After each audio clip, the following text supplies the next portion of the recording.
What's going on, guys? Shonen Express here, coming to you with another Letters to Home video. This time, we're talking about All Might. All Might's an interesting character to me, and one that I think presents a dichotomy to us. I think on one hand, All Might is a really good and awe-inspiring hero. I understand why some of the characters in My Hero Academia truly admire and look up to him and base their whole lives around his heroism. That makes sense, but on the other hand, he does some things that definitely at least don't seem like the smartest decision he could make, if not just downright incorrect decisions. So today, I want to take a look at the character All Might. So, I want to do this video a little differently than I've done former Letters to Home videos. Normally, I try and find one unifying thing about the character's life that we can learn from. I try to identify a question, rather, and have it answered. I think I want to switch that up a little bit to looking at specific hypotheses or questions I might have based on characters. So not their whole life, but maybe one specific aspect of it. That's what we're going to do here today. So I have a hypothesis that I want to try and show is true about All Might. So my hypothesis is that All Might is a good hero who leaves a terrible legacy. So this kind of is bold words, right?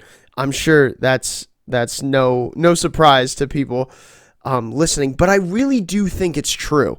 And so I would like to show in a couple different ways how I think that's true. I want to start by looking at Nana Shimura and why she ended up picking Toshinori Yagi, who we now know as All Might, to inherit One for All. Why is it that he was picked despite having no quirk? And I think I've come up with some decent reasons. First of all, Nana Shimura seems like a relatively intelligent character. I mean, we haven't got to see a whole lot of her, but from what we have seen, she doesn't seem to be dumb, and she does seem to be very careful. And so I don't know why she would pick him on the surface, but I do have some ideas as to what went on in her head. First of all, All Might's base level ability. All Might is, on his base level, extremely strong. We're told by Gran Torino that All Might didn't even have to train at all extra to inherit One for All and use it to 100%. He just had the physicality to be able to do that. That alone might even suggest that All Might has a quirk, and I'm sure there's tons of videos about that specifically, and I'm not going to get into that, but it definitely shows that All Might physically is ready for One for All and ready to use it right away. Second of all, his spirit. I have the opinion, and it's not proven, so don't quote me on this. Don't be like, oh, it's definitely in the manga. But I think from one of the flashbacks, we see All Might in a UA uniform. My guess is that he may have entered UA before attaining his quirk. If that's the case, that's incredible and would show an amazing amount of spirit and definitely would attract Nana Shimura to look at him and to see maybe this guy can be an inheritor of One for All. And lastly, his charisma. We see that he has this idea of what a hero should be. He says early on that the country needs a pillar, somebody to stand at the top and hold the ground for the heroes. And I think that he may be onto something there. And so I think all of these things combined make Shimura look at All Might and think, this is the guy. This is the guy to carry on my legacy. And we don't know all the stipulations surrounding when she gave All Might One for All and all of that. We don't know all that. But from the limited amount of information we have, it seems like these may be the reasons why she gave it to someone who didn't possess a quirk, despite being an inheritor of One for All, who did possess her quirk herself, because we know she has the quirk Float. So yeah, that's kind of my thought on why Shimura would have picked All Might. So now that we've seen kind of maybe why Shimura picked All Might, now we need to look at how he did as a hero. Because again, part of my hypothesis is that he was a good hero. Here's where I'm going to show why I use the word good and not the word great. So he obviously was the strongest hero. Nobody can argue that. He was the number one hero in Japan for his entire career. So it's clear that he was the strongest. There's no doubt about that. And the feats that we've seen are absolutely mind-boggling. So he definitely has the strength category locked up. But what this strength did was make him complacent. As we said before, he never had to use One for All sparingly. He could use the whole thing from the get-go. He could use 100%. And so he just had to learn how to fine-tune that strength, which I'm sure took some time. But at the same time, that's a lot different from what we see Deku doing now, as like he can't even handle all of the power, much less learn to tone himself back. That's not his problem, but that would have been All Might's problem. This strength, then, I believe, would have made him complacent. And one of the reasons I know that this made him complacent is how we see Deku use One for All. One for All not only contains the quirk of stockpiling power, as we learned at the beginning of the series, but it also carries on the quirks of all of those users who had it before. We see that most prominently in the quirk Black Whip, which now Deku is able to utilize to some extent. And even him trying to learn the quirk Float, which very recently Deku's gotten a little bit accustomed to. But these quirks were in One for All the whole time, which means that All Might could have used them, but didn't. This means that he didn't spend any time really honing his skills or exploring his quirk at all, making him a little complacent, which, yeah, he was the best hero, but he could have been an even better one if he had put the time and the effort in. But all of this, his strength and then the not needing to try, made it very easy for him to set up himself as the pillar that he said he wanted to be when he first started his journey towards being a hero, right? So he says, I'm going to be this pillar for this country. Everybody can look at this pillar and have confidence, right? And that worked. He was the strongest. And so he never needed help from anybody because he did become the pillar that he had always wanted to be. All of these things allowed him to accomplish great things as a hero and do amazing heroic acts, which is why everybody looks up to him and respects him in the public. But it also set him up to have some trouble with his legacy. There are three major aspects to All Might's legacy that lead me to the conclusion that he did not leave a good legacy, or he did not set up the pieces to leaving a good legacy, at least.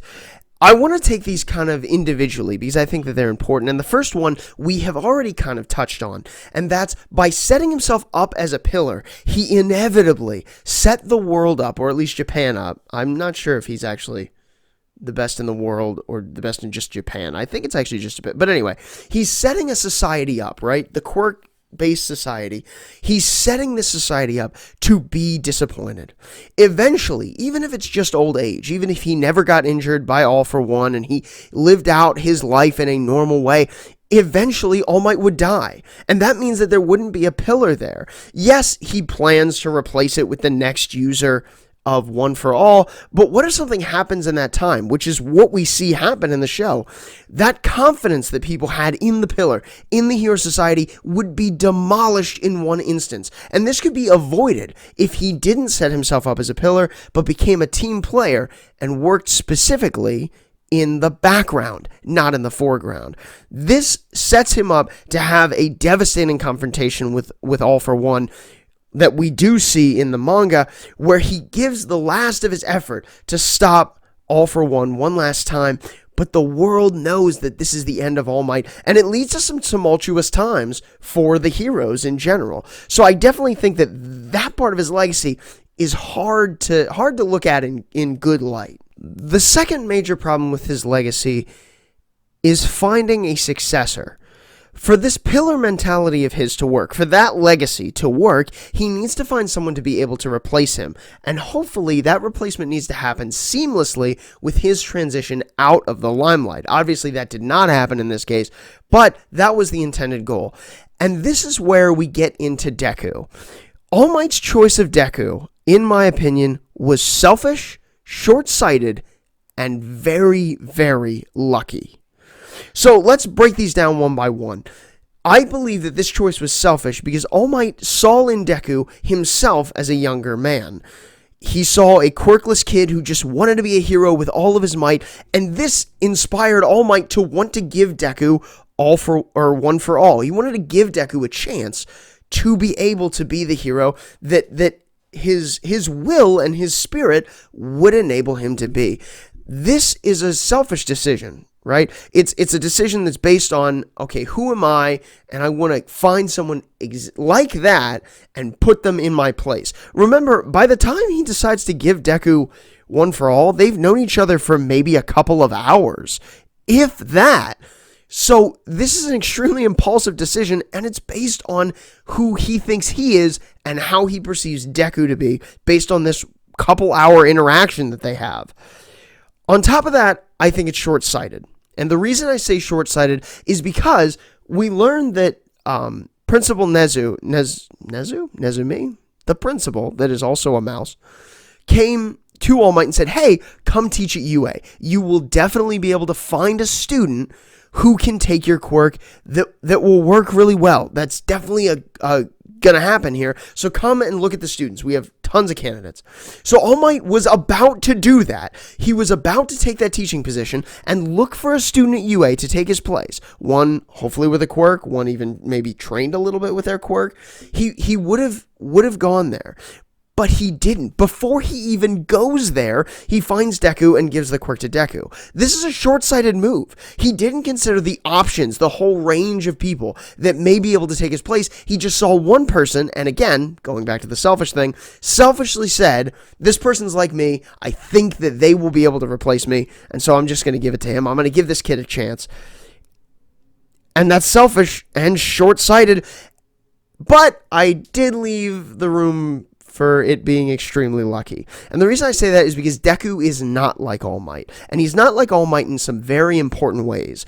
Deku, while understanding the importance of this pillar and agreeing with All Might that this pillar should be there, and I do believe inevitably that Deku will grow into somewhat of that role, he is not quite suited for that. He clearly has a hard time smiling in dangerous or troublesome situations, which is natural and expected, but that's the thing All Might does, and that's what everybody tells Deku he needs to work on, is being able to smile and exude confidence in these situations. So one, he's not like him like that, but two, Deku is a lot smarter than All Might. And I say that because Deku figured out how to use the other quirks pretty much by himself. And we may get into some Chosen One stuff later on. I don't know what the original user of One for All is going to say, but we don't know all of that. And there might be something special about Deku, who knows. But my guess is that there won't be. My guess is that One for All is the special thing about Deku. But because he's smart, he's able to find these other abilities, these other quirks within One for All, and use them and train with them too, not just the power stocking ability. This is going to make Deku a way better hero than All Might. And so that's why I say All Might's choice of Deku was really, really lucky, because he really didn't know him. All he knew was, like I said, some selfish biases, and he didn't even get to see the other candidates. And I guarantee if he would have met Mirio and spent time with Mirio, Mirio definitely would have gotten the quirk. But this is the way it worked out, which is fine. I actually don't mind Deku. I like Deku. But I think this made him extremely lucky and definitely could have led to the worst legacy ever.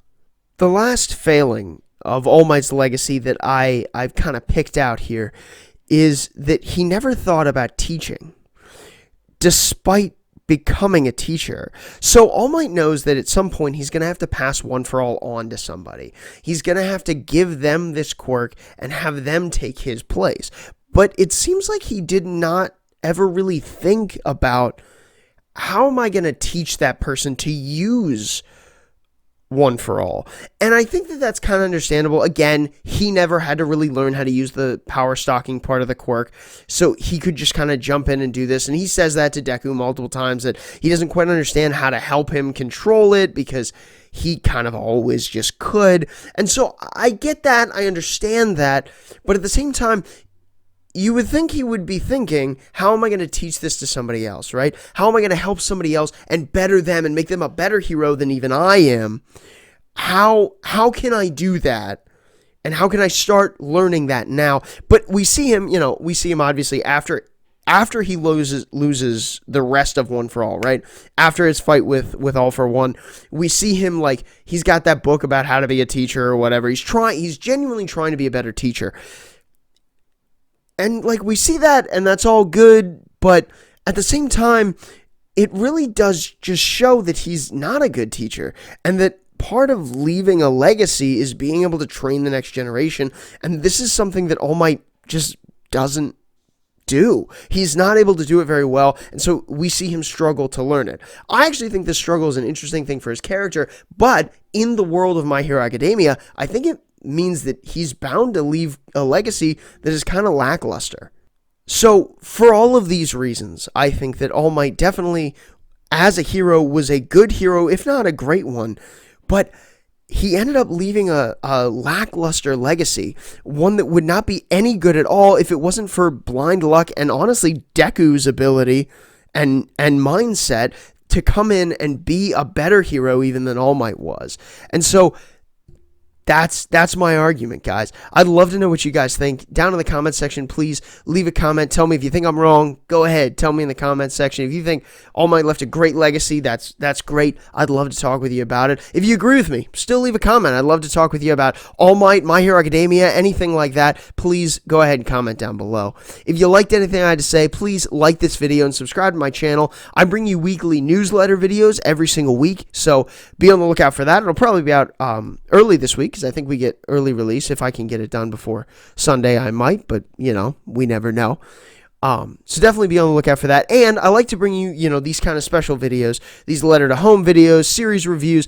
I think my next video is going to be a series review on Hikaru no Go, which is a manga that I've been reading. It's an older manga, but I've been chugging through it, and I'm almost done. So I think that'll be my next video. But yeah, definitely be on the lookout for that too. Like I said, subscribe to the channel. But that's all I got for you guys today. So this is Shonen Express, signing off.